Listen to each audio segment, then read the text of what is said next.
He tells me the important thing now is pushing forward with that investigation and finding out if there are any additional victims. The path that tornado took from right here in Crossville, Illinois, all the way to Hazleton, Indiana, was about 50 miles. I just spoke with his stepfather again just moments before we went on air. Still very emotional, very upset. The problem is Riverside Drive will close for those events, and Tropicana officials say this is going to hurt business for them big time. We all know social media can be a very powerful force, grabbing the attention of a lot of people for a good cause. These guys have been forced to rearrange the way they get to you in an emergency, and let me show you why. It's all because of this road closure on State Road 68.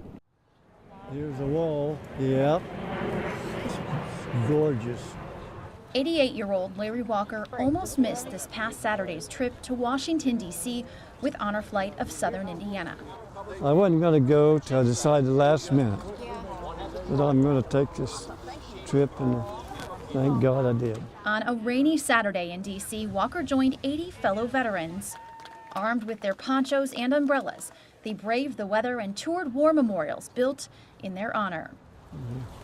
And you guys are just tough. Like, this is nothing. A little bit of rain doesn't bother you at all. Well, yeah, well, you know, that's where we were brought up. That's the way you were brought up. Yeah.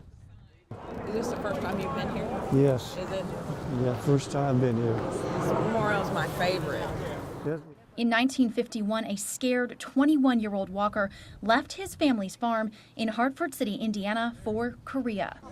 Seoul, Korea was flat as a pancake. Wasn't not a building standing. And Walker served as a corporal in the Army, delivering supplies to the front lines. He came home 8 months later. I think it said 37,000 soldiers died in the Korean War. It's amazing.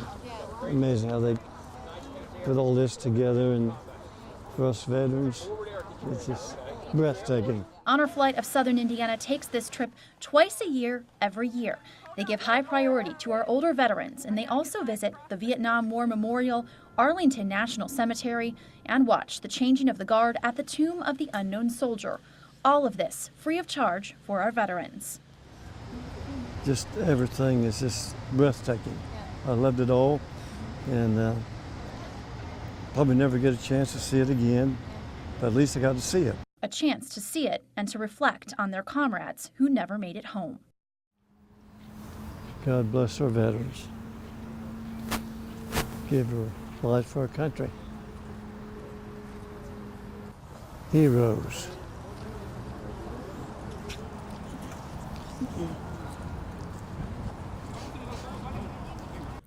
Tuesday night, this house was ripped off its foundation, everything inside tossed into the homeowner's pond and woods behind their home. Somehow, their wedding day memories, an engagement picture, wedding day invitations, and the bride's garter ended up on Tracy Vinson's Hazleton, Indiana farm, still intact and inside a plastic baggie. So I was like, I got to find these people. This may be the only thing they can have left out of their home. Tracy's neighbor found the bag but didn't know what to do with it, so he gave it to her and she got to work, posting the pictures on Facebook. And then I had tons of friends messaging me, and it didn't take maybe within an hour and a half, and we found who the people were. After dozens of shares and comments, a family friend messaged her saying she thinks she knows who these items belong to. Charlie and Kim Jacobs of Crossville, Illinois. And I was like in tears too, and I haven't even met these people yet. So I could imagine if it happened to me, I would definitely want someone to. Spend 5 minutes inside Miss Reynolds' life skills class at Princeton Community High School, and your cheeks will hurt from smiling so much. An amazing amount of energy, and I love it. In here, more than a dozen teens read, write, learn, and make friends. We really become a very close-knit family. You know, they need us, we need them. Among them are 17-year-old Sydney Morris and her friend Noah Heichelbeck. Sydney is a peer facilitator in his class. They've known each other for years. Every day during fourth period, this softball player and cheerleader takes time to be a buddy, here with Noah. Noah's just fun-loving and just so caring. He says hi to everybody in the hallway, and he's just a burst of energy, and he's like my best friend, and he's the best. I love you too. Sydney knew that burst of energy would be a blast on the dance floor at prom, which is right around the corner. So she asked her boyfriend if they could change things up this year.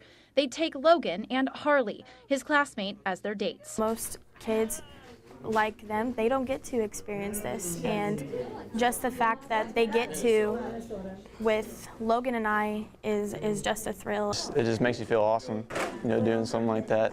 Sydney and Logan got to work crafting their prom posals. Last week, Logan surprised Harley with roses in her favorite color, pink, with a sign that read, "I'd be blooming happy if you said yes to prom." She did. And Sydney asked Noah if she could steal him for prom using a softball. That video viewed more than 1 million times. The fact that people care, want to include me and stuff like this, just makes my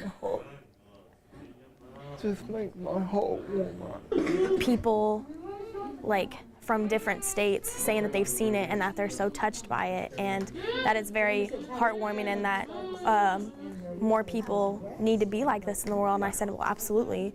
But I mean, again, it's not about me, it's about them and this experience that they get to do.